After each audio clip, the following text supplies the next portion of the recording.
તો પેલી ઇન્જેક્શન મારી મારીને પકાવેલી કેરીઓ છે. અત્યારે એવું બોલો છો, બાકી 3 વારકી રોજ ઠોકી જાવ છો. તો ભાવે છે એટલે કહું છું લી. હવે પણ ગોટલાને અને છોડાને તો તું એવા સાફ કરે છે ને બાપુ, વ્હાઈટ કલરનો ગોટલો કરી નાખે છે આખો.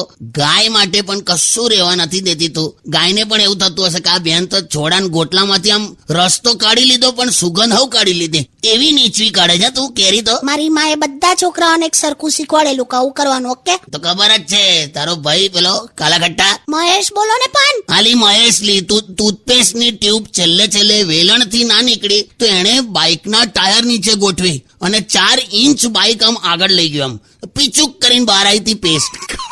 પીછું કરીને હોશિયાર કહેવાય મહેશ. થોડુંક પણ આમ બાકી નહીં રહેવા દેવાનું. સારું છે ગેસનો બાટલો લોખંડનો આવે છે, બાકી ટૂથપેસ્ટ ની જેમ આમ દબાઈને છેલ્લા ગેસ સુધી બધું રાંધત તું. સાના માના સોંગ સાંભળે ને તો તમને દબાઈને આમ છેલ્લે સુધી જીવ કાઢ નાખીશ. લા બગડી લા, વગાડ તોય સોંગ વગાડ લા.